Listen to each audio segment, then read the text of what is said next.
Relacionamento com comunidade é fundamental para a Vale. É fundamental, acredito, para todas as empresas, mas para o setor que nós trabalhamos é uma condição de manter vivo, de manter a sustentabilidade do negócio. E a mineração, ela não é um negócio passageiro. Nós chegamos e a expectativa de vida naquele território é por décadas.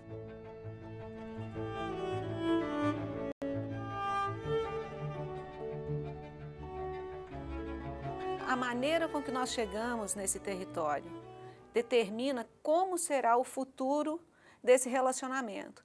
Então nós temos que chegar certo, estabelecer um relacionamento maduro, coerente, né, de confiança, que vai perpetuar ao longo do tempo. Essa percepção do que é esse território, quais são os seus ativos, as suas potencialidades, não pode ser uma percepção abstrata.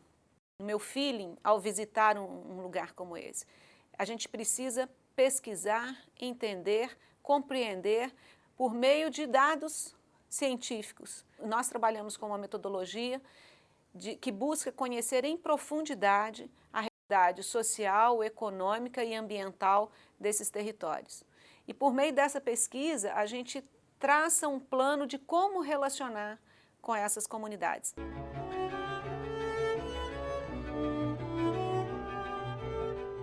Nós queremos passar de uma lógica de proximidade, que é importante e que a gente busca isso, para uma lógica de relações sociais. Muda bastante a forma de relacionar a partir disso. A gente quer mudar de uma lógica de emergência social e que é uma lógica que está posta, que na realidade o tempo todo o que bate à sua porta é essa emergência social, mas se a gente ficar por conta só da emergência, a gente não muda uma realidade. A gente quer sair também dessa lógica de homogeneidade. E isso, nesse processo de crescimento da Vale, no processo de internacionalização da Vale, a gente tem cada vez mais certeza que é impossível a gente homogeneizar os territórios. E a gente precisa trazer, então, a lógica da complexidade. A complexidade desses territórios que eu posso olhar hoje dentro da Vale para uma visão global, porque nós estamos nos 5 continentes, olhar por uma visão nacional. Então essa visão do global local é um exercício que não é feito só no discurso, ele tem que ser feito na prática, na atuação do dia a dia. E isso traz um nível de complexidade muito interessante que tem que refletir na forma com que nós dialogamos com essas comunidades.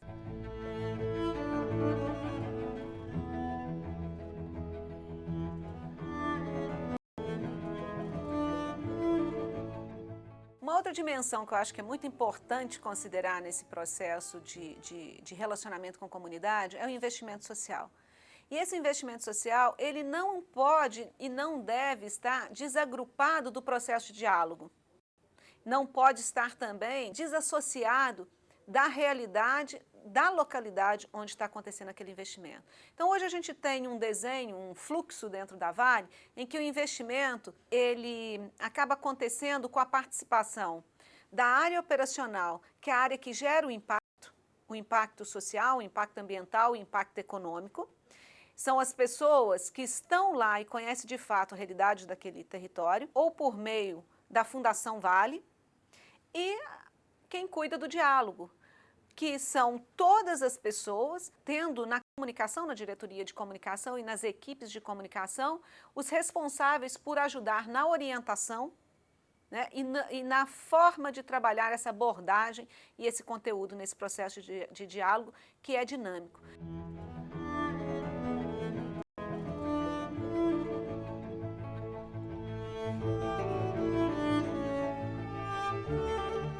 Grande cuidado que nós temos é o seguinte: nós definimos políticas e diretrizes, e para a questão de relacionamento com a comunidade, temos também políticas e diretrizes. O ponto 1, diagnóstico socioeconômico das regiões. A partir desses diagnósticos, a gente sabe como montar um plano de trabalho de diálogo com essas comunidades. A partir desse conhecimento, eu monto uma estratégia. O que não pode acontecer é eu definir uma estratégia do Rio de Janeiro, seja lá para o Pará, ou para Minas, ou para Nova Caledônia, ou para Noruega, para a França, para qualquer outro país. A lógica é a mesma. Eu vou errar 100%.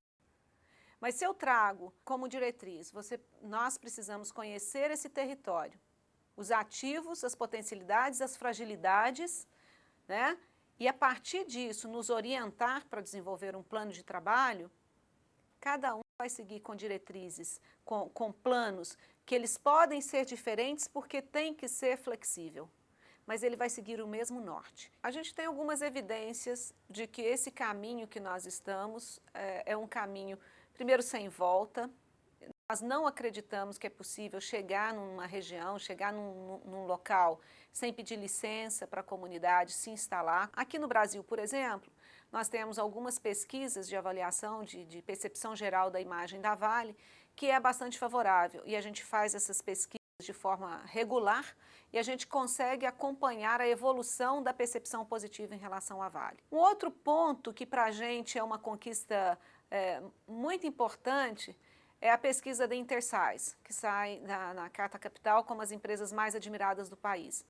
Uma empresa de mineração ser percebida como uma das empresas mais admiradas do país, né, representando o setor que é a mineração, que há um passivo de imagem atrás disso, é um resultado que para a gente tem um valor muito especial. Para você ir para lugares distantes, você precisa oferecer de fato alguns benefícios para os empregados que estão indo para lá. Você precisa oferecer garantia de saúde, de educação para os filhos, uma série de questões.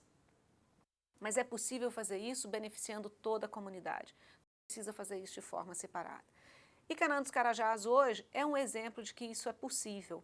As casas estão distribuídas dentro da comunidade, os empregados relacionam e mais do que isso, eles participam, são agentes, né, cidadãos nessas comunidades. O hospital ele é gerido por uma fundação que tem a participação da sociedade civil, do governo e da Fundação Vale. É uma ótica completamente diferente, né? Essa ótica ou essa realidade não tem mais volta. É daqui para melhor. E é isso que a gente tem buscado no dia a dia da Vale.